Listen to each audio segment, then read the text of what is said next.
I want you to imagine a scenario for a second. Just picture a massive, modern, multinational corporation. Okay. Like think of a giant tech company, or maybe that colossal online retailer where you buy your groceries, your electronics, basically everything you need to survive. Right, the ones that are just everywhere. Exactly. Now imagine you wake up tomorrow morning, you check the news, and this company has announced a slight pivot in its business model. A pivot, right. Yeah. They aren't just selling you things anymore. They've decided to take over the collection of your income tax. Oh, wow. And, just to make sure the transition goes smoothly, they've deployed their own private standing army to your city to enforce compliance. I mean, it's a completely absurd thought experiment for us today, right? Yeah, totally. The global economy would immediately gridlock. Modern governments would be in an absolute unprecedented panic over the collapse of state sovereignty. The immediate question would be like, how on earth does a government react to a corporation deciding to play empire? Right, which is exactly what we're talking about today. Exactly. Well, today's mission is to explore the ultimate historical precedent for exactly that kind of corporate overreach. We are taking a deep dive into the history of the British East India Company. Specifically between 1773 and 1858. Yes. Our goal for you today is to unpack a mind-boggling transformation. Yeah. We are looking at how a private trading company accidentally became an empire. And crucially, how a terrified British government spent 85 years slowly, painstakingly tightening the leash around its neck. It is wild. It really is. And to really grasp this, we have to look past the timeline of dates. We are going to look at the ground level mechanics of power. Right. We want to understand what actually happens to the architecture of regulation when the profit motive collides head-on with the responsibilities of a sovereign state. Okay, let's unpack this. Because before we can understand how the British government tried to fix this mess, we have to understand the sheer scale of the chaos that forced them to intervene. Oh, the chaos was massive. Right, like how does a company even get to the point where it needs a national leash? Well, it starts quite modestly, actually. In the year 1600, a group of London merchants basically pool their capital, Okay. and they secure a royal charter from Queen Elizabeth I. Their objective is entirely commercial. They just want to make money. Exactly. They want to sail to the East Indies, and they want to trade in spices and silk. And for over a century and a half, that is exactly what they do. Just buying and selling. Right. They are merchants operating out of coastal trading posts in India. Right, so they are building warehouses, not parliaments. But something radically shifts. Like, how do we go from importing nutmeg to ruling millions of people? Yeah, so the critical pivot happens in 1765. This is following a major conflict called the Battle of Buxar. Okay. The East India Company had been, gradually building up a private security force to protect its trading posts. Makes sense. You want to guard your warehouses. Right. But eventually that security force gets pulled into regional conflicts, and they win a decisive military victory. Wow. And as the victor, the company secures something called the Diwani from the Mughal emperor. Okay, wait, let's break down that term, because the Diwani seems to be the engine of this whole crisis. It absolutely is. What does acquiring it actually look like on the ground? So, the Diwani is the legal right to collect the revenue, the taxes, in the incredibly wealthy provinces of Bengal, Bihar, and Orissa. That is massive. It is. Practically overnight, this merchant company is handed the keys to the treasury of an area larger than Britain itself. So they've pivoted from an import-export business to, privatized tax farming. Exactly. But here is the terrifying part. They kept the exact same corporate structure. Right. Nothing changed at the top. There was no sudden influx of civil rights lawyers or government oversight. It's just a board of directors in London demanding high returns. And their employees in India realizing they now control the local GDP. It's like a startup that pivoted from e-commerce to a hostile military takeover, but kept the same lack of corporate oversight. That is exactly what it was. And what's fascinating here is that this single tension defines the entire 85-year period we are discussing. The tension between profit and governing. Yes. You have a corporation wielding state power, but who are they answering to? Only to their shareholders. Right. There is absolutely no legal framework dictating how they should govern a massive civilian population. Their mandate is to maximize dividends, not to protect citizens. I mean, the results were catastrophic. You have company officials going to India, abusing this unchecked power, and returning to Britain with staggering, ungodly amounts of wealth. Oh, absolutely. The British public was actually disgusted by them. They mockingly called them nabobs, which was like a corruption of the title Nawab. Yeah, they were very unpopular back home. But it wasn't just corporate embezzlement, right? It was a profound human tragedy. It was. We have to look at the Bengal famine of 1770. Yeah, this is so dark. It was a devastating natural disaster, but it was heavily compounded by corporate policy. It ended up killing an estimated 1/3 of the population of Bengal. 1/3. That is just, it's hard to even process. And a functional government facing a famine of that scale would typically suspend tax collection, provide relief, and distribute grain. But the East India Company didn't do that. No, not at all. They coldly continued to strictly enforce tax collection. Unbelievable. And in some cases, they even increased rates just to ensure their shareholder dividends wouldn't dip. They were functioning as a business, not a state. It's chilling. So, millions are starving, company men are returning home with mansions and diamonds, and this is the breaking point. right. The British Parliament realizes they can no longer look away. But wait, if the British state sees this private company causing a humanitarian and geopolitical disaster, why not just revoke their charter right then and there? You'd think so, right? Yeah. Why not just seize the territory? Because the company had become the 18th century definition of too big to fail. Oh, really? Yeah, the British government actually relied heavily on the East India Company for short-term loans. The company's stock was a pillar of the British financial system. Oh, wow. So they were financially trapped. Completely. Parliament couldn't just destroy them without crashing their own economy. So instead of a takeover, they attempt a hostile regulation. Which brings us to the first attempt to fix the unfixable. Yes. The Regulating Act of 1773. This is monumental because it represents the very first step the British government takes to insert itself into the company's affairs. Okay, so what does that first draft of regulation actually look like? Are they sending government officials over to India? They attempt to centralize and oversee the power. The act takes the company's top official in the region and elevates him, creating the new office of the Governor General of Bengal. Okay. Warren Hastings is the first to hold this title. And to ensure he doesn't act like a dictator, Parliament gives him an executive council of 4 members to assist in decision-making. Okay, so a built-in system of checks and balances. Exactly. They also make the previously independent company settlements of Bombay and Madras subordinate to Bengal. Trying to create one unified chain of command, I guess. Right. Furthermore, to crack down on the rampant corruption, the Act strictly bars company servants from engaging in private trade or accepting bribes. Which was a huge problem. Huge. And they also set up a new Supreme Court at Calcutta. Now, on paper, I can see what Parliament is trying to do.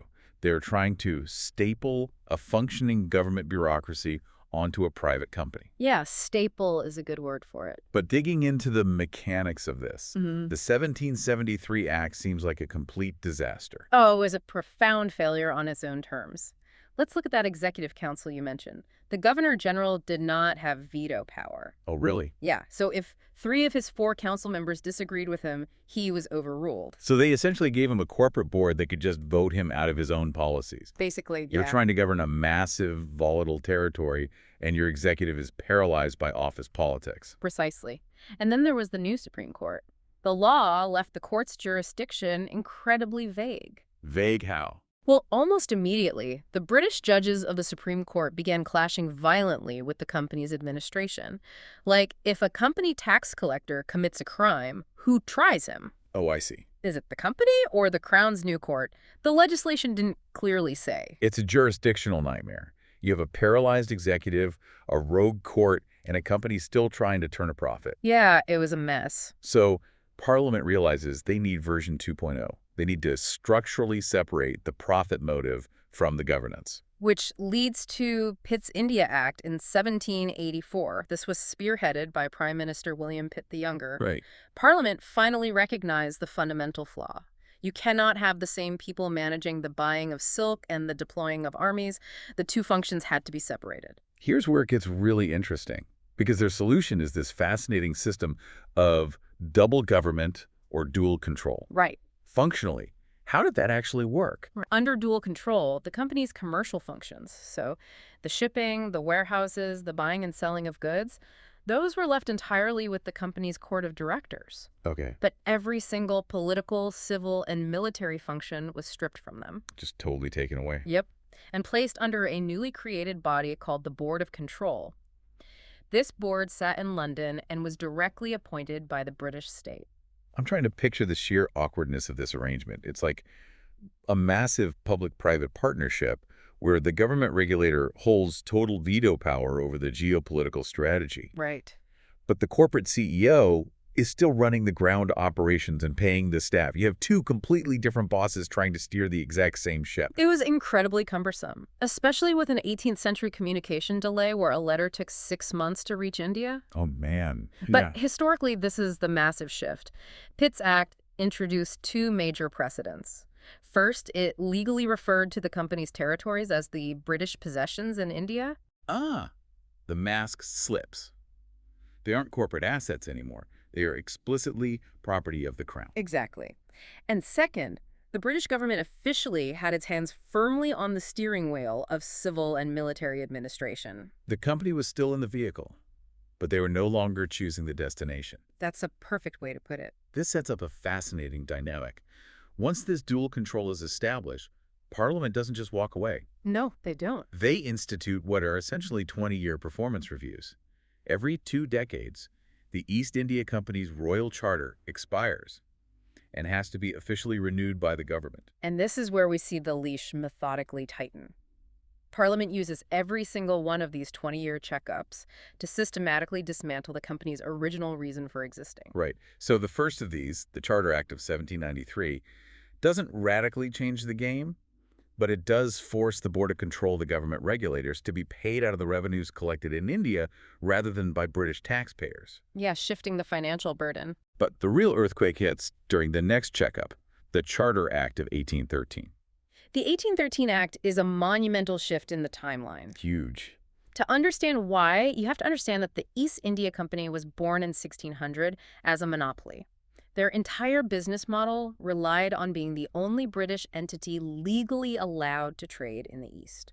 And the 1813 Act completely destroys that. It does. Parliament just strips the monopoly away and opens the Indian trade to all British merchants. The company is only allowed to keep their monopoly on the tea trade and their trade with China, right? Correct. But why would the government suddenly kneecap their own cash cow like that? Well, ideology and economics had shifted. The Industrial Revolution is taking off in Britain, and there is a massive push for free trade. Oh, that makes sense. Furthermore, Parliament realizes the absurdity of the situation. How can a sovereign ruler, which the company essentially was in India, shut out its own citizens from trading in its territory? So they break the monopoly. But the 1813 Act did something else that I found really striking.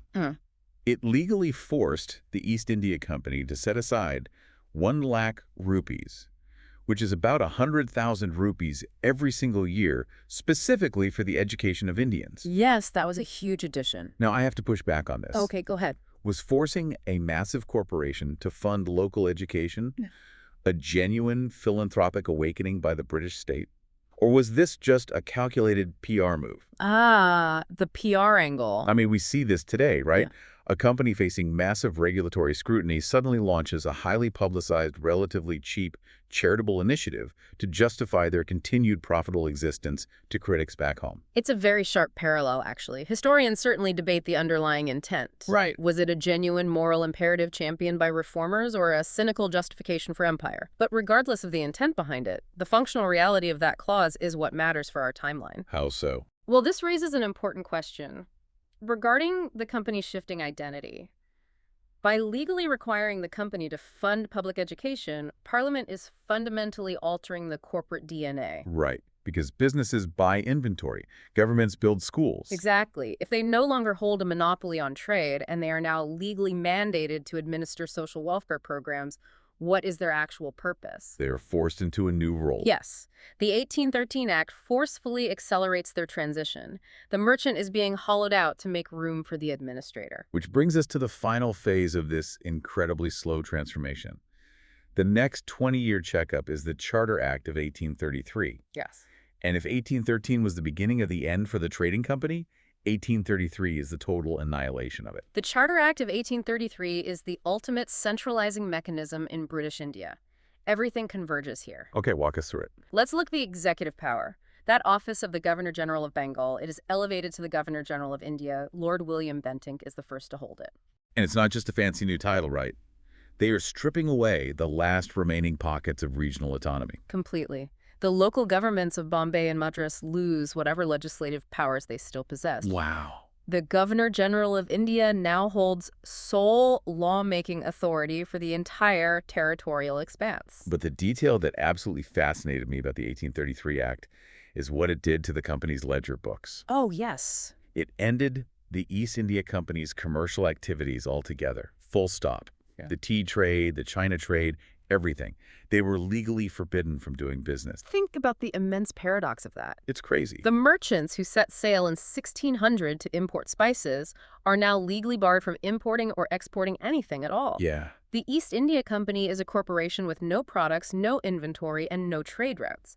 They exist solely as an administrative show. So how do they pay their shareholders? Through the taxes they collect from the Indian populace, they have become a privatized wing of the British government. It is such a bizarre concept. They even include this clause in 1833, a promise that no Indian would be denied employment under the company based on religion, birth, descent, or color. Yes, the non-discrimination clause. Now, the reality on the ground was that this noble promise was rarely honored. It was mostly lip service. Unfortunately, yes. But the sheer fact that a corporation felt compelled to draft what is essentially a constitutional guarantee of equal rights shows how far they had mutated. Right. Corporations write HR policies, nations write constitutional guarantees. Which leads perfectly into the final legislative act in our period, the Charter Act of 1853. Okay. This act doesn't try to change the company's purpose because the purpose is now settled. They are the state. So what does it do? Instead, 1853 focuses on modernizing the sprawling bureaucratic apparatus they've built. This is the last checkup before the wheels fall off entirely. What does Parliament do to the machinery of government here? For the first time, it formally separates the legislative and executive functions of the Governor-General's Council. So the people debating and making the rules are finally in a different room than the people enforcing the rules. Yes. It essentially creates a mini-parliament, which became known as the Indian Legislative Council. Okay. It functioned almost like a smaller version of the British Parliament, establishing dedicated legislative machinery. That's a huge shift. Furthermore, in a massive blow to the old corporate nepotism, it stripped the company's directors of their right to hand out lucrative jobs to their friends and nephews. Oh, nice.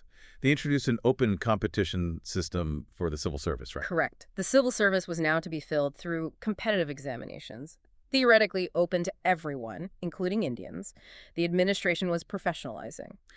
So what does this all mean? Let's take a step back and trace this entire 85-year arc, because the sheer scale of the transformation is staggering to me. It really is. In 1773, you have a rogue trading firm causing famines, and a panicked government hands them a deeply flawed set of rules just to slow the bleeding. By 1784, the government splits the power in half because profit and politics are clashing. Yep. By 1813, they strip away the company's monopoly. By 1833, they legally ban the company from trading altogether. The evolution is crazy. And by 1853, this entity, which still bizarrely calls itself the East India Company, sells absolutely nothing. It just has a mini-parliament, a massive standing army, and an exam-based HR department for civil servants. The merchant has entirely evaporated, leaving only the bureaucracy behind. Wow. It is a slow-motion corporate death orchestrated by a government too afraid to pull the plug all at once.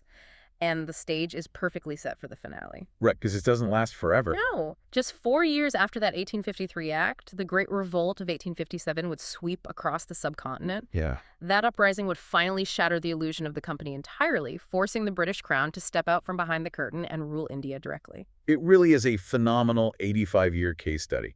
But, we have to connect this back to why this history matters to you, sitting here today listening to this. Absolutely. Like, why spend time unpacking the jurisdictional disputes of 18th century British law? Well, because this story vividly illustrates the monumental, almost impossible difficulty of regulating a private entity once it achieves the scale of a sovereign state. It's the ultimate cautionary tale about the velocity of corporate expansion versus the speed of government regulation. Exactly. The East India Company's transformation from a profit-driven merchant to a tightly controlled sovereign administrator required 85 years of gradual, messy, trial-and-error legislation. That took so long. Those 20-year checkups were the only way Parliament could digest the problem. And that timeline feels like a luxury we don't have anymore. Exactly. It leaves us with a critical and frankly unsettling question to mull over. What happens today if a multinational tech corporation achieves a similar level of global power? Oh, man. We aren't talking about trade routes and spices anymore. What if a single entity gains absolute control over the world's digital infrastructure, our global communication grids, or our economic data? The new Diwani. Precisely. If that happens, would modern governments be able to steadily tighten the leash over 85 years, as Parliament did? Or is the sheer speed of today's digital world simply too fast for the slow, methodical, legislative checkups of the past? It's a terrifying thought. By the time a modern parliament even drafted the first version of the Regulating Act, the corporation might have already updated its terms of service to include your local municipality. Seriously? Next time you click Buy Now on your phone, just take a moment to be incredibly glad that the package arriving at your door is just a pair of headphones and not a corporate tax collector backed by a standing army.